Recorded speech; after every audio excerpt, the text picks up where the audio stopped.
अस्सलाम वालेकुम। अच्छा हाँ हे ज़बरदस्त ऐं मोस्ट अवेटेड टॉपिक है। हे भी तकरीबन हर टेस्टन में ईंदो आहे प्रॉफिट शेयरिंग वारो। ठीक है, नफ़े की विरासत कीअं कजे। हाँ इन में टे कंडीशन्स होंदियूं आहिनि। पहिरियों आसान होंदी आहे, उन खां पोइ थोड़ी मीडिया कर, उन खां पोइ थोड़ी टफ वन होंदी आहे। पहिरियों मां तव्हांखे जीअं आम ज़िंदगी में तव्हांखे चवंदा जेके भी अहिड़ा एग्ज़ाम्पल हुजनि उनखे आम ज़िंदगी में सोचींदा कयो, पोइ तव्हांखां आसानी सां हल थी वेंदा। मिसाल तव्हां जेको बि तव्हांजो नालो आहे, मिसाल जीअं मुंहिंजो नईम नालो आहे, तव्हां पंहिंजे कंहिं दोस्त जे लाइ उन सां गॾु मिसाल अली नालो आहे, उन लाइ सोचो त ॿिन्हिनि ॼणनि साॻियो कारोबार शुरू कयो गॾु। कीअं कयूं? ₹1,00,000 नईम कढियो ऐं ₹1,00,000 अली कढियो। ठीकु आहे, हाणे मुनाफ़ो कयूं। आख़िर में साल खां पोइ उन्हनि खे वञी प्रॉफिट थियो 60,000 जो। मिसाल वठूं था पिया, थोरो चलो जेको असां अमीर थियूं था, 6 लख जो प्रॉफिट कयूं था पिया। त हाणे ॿई ॼणा केतिरो केतिरो विराईंदा? ऑब्वियसली आसान आहे। इहा पहिरीं कंडीशन हुई जेका बिल्कुलु सभिनि मां आसान आहे। त यानी कि छो जो इनजी इन्वेस्टमेंट हिकु जेतिरी हुई, इन करे 30,000 जेको आहे सो नईम जे हिसे में ऐं अली जे हिसे में बि घणा ईंदा? सॉरी 3 लख। ॾिसो ग़रीब आहे न, हिन करे माना हज़ारनि जी ॻाल्हि कयां थो, अमीर हुजां त लखनि जी ॻाल्हि कयां। बहरहाल ॾिसो 3 लख 6 लख मां 3 लख अली जे हिसे में, 3 लख नईम जे हिसे में ईंदा। ठीकु आहे, इहो बिल्कुलु आसान हुयो। हाणे सुवाल इहो पैदा थिए थो, जेकॾहिं इन्वेस्टमेंट अलॻि अलॻि हुजे, मिसाल वठूं था पिया त नईम जी इन्वेस्टमेंट आहे 70,000 ऐं अली जी इन्वेस्टमेंट आहे 1,50,000। ठीकु आहे, हाणे जेकॾहिं प्रॉफिट थिए थो पियो 84,000 जो, ठीकु आहे, 84,000 जो प्रॉफिट थिए थो, त नईम केतिरा खणंदो, अली केतिरा खणंदो? हाणे हिते तव्हांखे प्रॉब्लम थींदी, छो जो हिकु जेतिरो त न खणंदा न। 84 जो अधु घणो थींदो? 42,000 जेकॾहिं मां चवांसि बाबा मूंखे ॾे 42 तूं खण, त हे अली मूंखे घर ताईं कुटींदो। छाजे करे? चवंदो मुंहिंजी इन्वेस्टमेंट वधीक आहे। जॾहिं इन्वेस्टमेंट अलॻि अलॻि हूंदी आहे त उन में जेको प्रॉफिट शेयरिंग हूंदी आहे उहा बि अलॻि अलॻि थींदी आहे। जंहिंजी जेतिरी इन्वेस्टमेंट उनखे रिटर्न बि ओतिरो ई मिलंदो। ठीकु आहे, हाणे हे कंडीशन 1 हुई ऐं हे कंडीशन 2। ठीकु आहे, हाणे वरी टी कंडीशन जेका आहे उहो छा हूंदी आहे? जंहिंमें इन्वेस्टमेंट बि अलॻि अलॻि हूंदी आहे, टाइम बि अलॻि अलॻि हूंदो आहे। कीअं? मिसाल वठूं था पिया त मां हिकिड़ो कारोबार शुरू कयो जंहिंमें मां 2 लख इन्वेस्ट कया। ठीकु आहे, हाणे मां इहो 1 जनवरी ते मां कारोबार स्टार्ट कयो। हे तव्हांजो हली तव्हांजो कॉन्सेप्ट क्लियर कयां थो पियो। तव्हांखे ख़बर आहे मां कॉन्सेप्ट ते हलंदो आहियां, चवंदो आहियां कॉन्सेप्ट क्लियर हुजे पोइ ॻाल्हि सम्झ में आसानी सां ईंदी आहे। हे 1 जनवरी ते 2021 1 जनवरी ते मां कारोबार स्टार्ट कयो, 2 लख इन्वेस्ट कया। हाणे जनवरी फेबरवरी मार्च 3 महीना गुज़री विया। उन खां पोइ मुंहिंजो दोस्त आयो अली, ठीकु आहे, जंहिं मूंखे चयो यार मूं वटि पैसा पिया आहिनि, 1.5 लख मुंहिंजा पैसा बि हिन में इन्वेस्ट कर। हाणे मां इन्वेस्ट करे छॾिया। हाणे जेकॾहिं साल खां पोइ मुनाफ़ो अची वियो ₹1,00,000, त हाणे सुवाल इहो पैदा थिए थो त मां केतिरो खणंदुमि, अली केतिरो खणंदो? छो जो मुंहिंजा जेके हिकु त पैसा बि वधीक आहिनि, पैसा घटि हुजनि या वधीक हुजनि अलॻि ॻाल्हि आहे। या चलो हिनखे मां तव्हांखे सम्झाइण जे लाइ 1,50,000 ई करे छॾियां थो। ठीकु आहे, हाणे मुंहिंजो 1.5 लख आहे, अली जो बि छा आहे 1.5 लख आहे।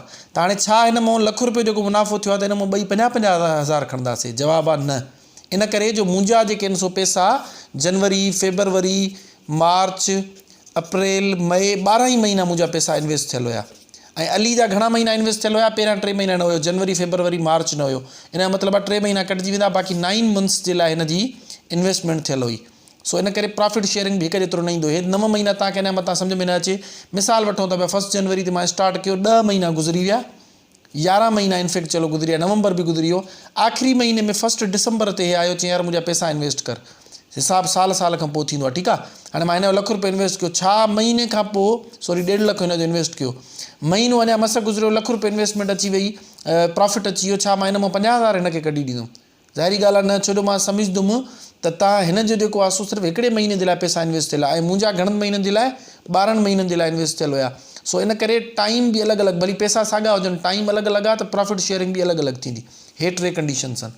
हाणे अचो त जेका आसान आहे उन्हनि मां शुरूआति कयूं था। हिन खे त सम्झण जी ज़रूरत न आहे। जेकॾहिं इन्वेस्टमेंट हिकु जेतिरी आहे त मुनाफ़ो जेको ईंदो उहो बि इक्वली डिवाइड थी वेंदो। हाणे कंडीशन 2 खां पाण स्टार्ट कयूं था पिया। ठीकु आहे, हाणे उनजो पाण एग्ज़ाम्पल ॾिसूं था पिया। हे तव्हांजे किताब में जेको ॾिनल आहे, ॾिसो हिन में सम्झो।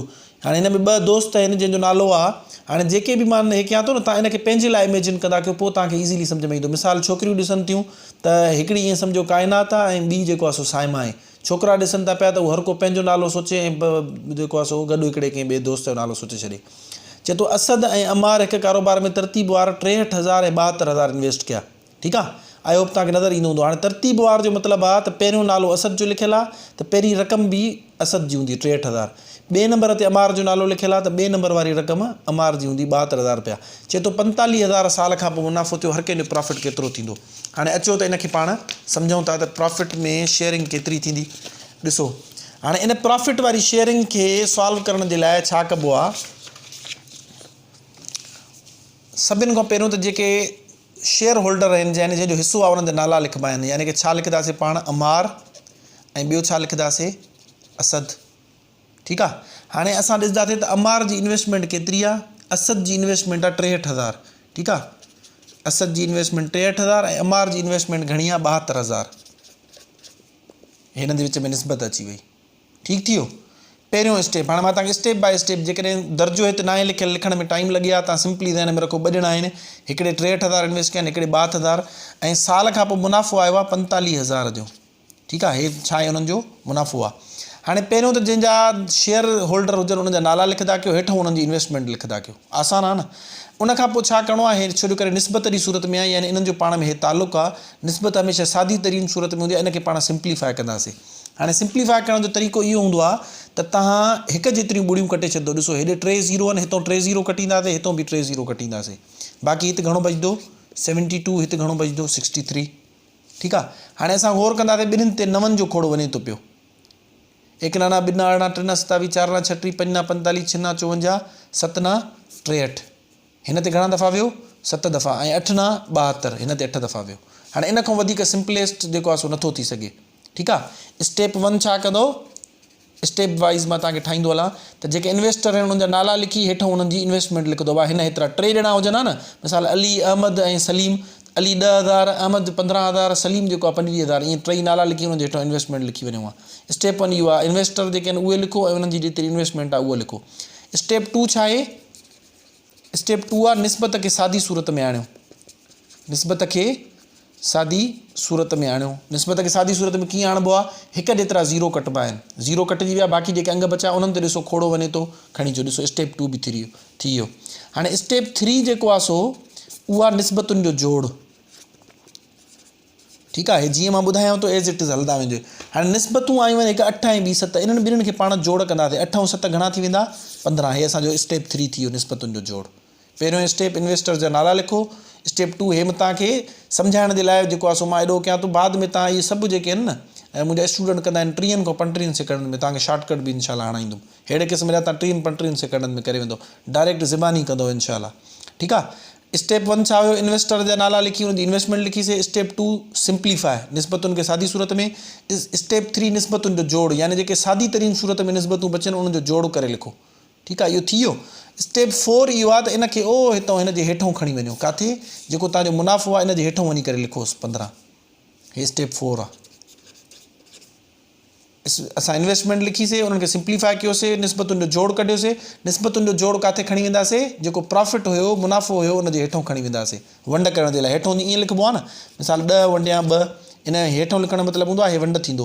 हाणे ॾिसो 15 जो खोड़ो 45 ते पढ़ंदासीं डायरेक्ट। 5 जो खोड़ो बि तव्हांजी मर्ज़ी आहे, पढ़ंदो हिन ते 3 दफ़ा, हुन ते 15 दफ़ा, वरी 3 जो खोड़ो पढ़ंदो। डायरेक्ट 15 जो खोड़ो पढ़ो। 15 जो खोड़ो हिन ते 1 दफ़ो, हिन ते 1 15 15, ॿिए 15 30, 3 15 45, इन जो मतिलबु आहे 45 कटिजी वेंदा, 3 बचंदा। हाणे 1 2 3 0 इन्हनि ते खोड़ा नथा वञनि, हे 3 0 साॻा ॾेई छॾंदासीं।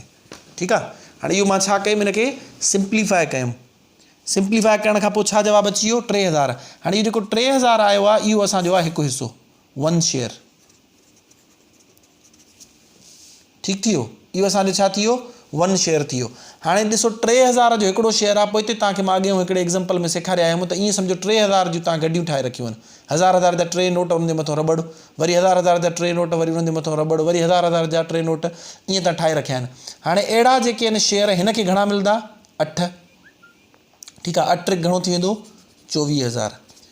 ठीकु आहे। ऐं हिन खे घणा मिलंदा 7 21,000। 3000 जा 7 भाङा हिन खे मिलंदा न। ॾिसो चए थो हिन जा 8 भाङा, हिन जा 7 भाङा। हे 21,000 24,000 ऐं 21,000 पाण में जोड़ कंदो तव्हांजा 45,000 ॾिसो विराइजी विया। पर जंहिंजी जेतिरी इन्वेस्टमेंट हुई उन हिसाब सां, हिन जी इन्वेस्टमेंट घटि हुई 63,000, त हिन खे घणा मिलिया 21,000। हिन जी इन्वेस्टमेंट वधीक हुई 72,000, त हिन खे घणा मिलिया 24,000। हे हुयो जुगाड़ तरीक़ो।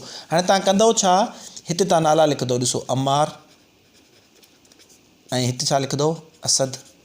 साम्हूं उन्हनि जी लिखंदो इन्वेस्टमेंट केतिरी, निस्बतूं केतिरियूं हुयूं, यानी भाङा केतिरा हुया। असद जा भाङा 7 आहिनि, मां असद जे साम्हूं घणो लिखंदुमि 7।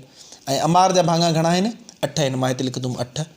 हाणे इन्हनि ॿिन्हिनि खे मां मल्टीप्लाई कंदुमि कंहिंसां, जेतिरो 1 शेयर आहे। 1 शेयर घणे जो निकितो आहे उहो हितां ॾिसी सघो था पिया 3000 जो। हिन खे 3000 सां मल्टीप्लाई कंदुमि ऐं हिन खे घणनि सां मल्टीप्लाए कंदुमि, इन खे बि 3000 सां।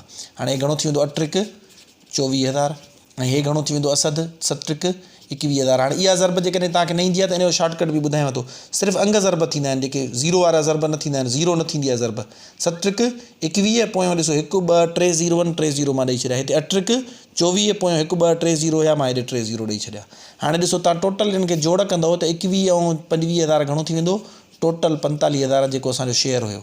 असां छा कयोसीं, हिकु ॾेतिरो न विरायोसीं, ठीकु आहे। त 22,500 हो खणे 22,500 न, छो जो इन्वेस्टमेंट अलॻि हुई। इन्वेस्टमेंट जे हिसाब सां इन्हनि जी शेयरिंग थी। हिन खे 24,000 मिलिया अमार खे, ऐं असद खे घणा मिलिया 21,000, बिल्कुलु इंसाफ़ जे मुताबिक़ शेयरिंग थी। हाणे अचो त थोरो रिविज़िट कयूं था, रिव्यू कयूं था। स्टेप 1, जेके इन्वेस्टर हुजनि उन्हनि जा नाला लिखो, उन्हनि जी इन्वेस्टमेंट हेठों लिखो। स्टेप 2 छा आहे, निस्बतुनि खे सादी सूरत में आणियो, ठीकु आहे। हाणे हुनखे असां सिंप्लीफाई कीअं कयोसीं, 0 कटियासीं, बाक़ी 72 ऐं 63 बचा, 9 जो खोड़ो ॿिन्हिनि ते वञे पियो, 8 ऐं 7 बचो। स्टेप 3 इहो आहे त निस्बतुनि खे जोड़ कयो। हाणे असां निस्बतुनि खे जोड़ कईसीं, 15 अची वियो। पोइ तव्हां हुनखे स्टेप 4 में काॾे खणी वेंदो, प्रॉफिट जे हेठों खणी वेंदो, हेठों खणी वञे कटिंग कंदो, पोइ तव्हांखे मिली वेंदो छा, 1 शेयर, हिकु भाङो। चवंदो हाणे हिकु भाङो एतिरे जो आहे। पोइ तव्हां सिंधी जेके हो न होशियारु हो शेयरिंग में। हाणे जेकॾहिं 3,000 जो हिकिड़ो भाङो आहे त तव्हांजा 8 भाङा आहिनि, त तव्हां घणा खणंदव, 3,000 जा 8 भाङा, यानी कि 24,000। ऐं जेको तव्हांजो दोस्त आहे उनजा 7 भाङा आहिनि, त उहो 3,000 जा 7 भाङा खणंदो, घणा, 21,000। बाक़ी उनखे सॉल्व करण जो एक्ज़ैक्टली तरीक़ो उहे आहे। नाला लिखंदो, उनजे साम्हूं छा लिखंदो, जेतिरो उन्हनि जो शेयर आहे, भाङा केतिरा आहिनि, हिन जा 8, हिन जा 7, साम्हूं जेको हुनजो 1 शेयर हुयो उन सां मल्टीप्लाए कंदो, तव्हांजो टोटल प्रॉफिट शेयरिंग अची वेंदी। आई होप तव्हांखे सम्झ में अची वियो हूंदो। हिन ते हिकिड़ो ॿियो एग्ज़ाम्पल ॾियांव थो, पोइ तव्हांजो बिल्कुलु इंशाअल्लाह क्लियर थी वेंदो। पोइ अॻिते हली वरी तव्हांखे हिन में शॉर्टकट हणण बि सेखारींदुमि, ठीकु आहे।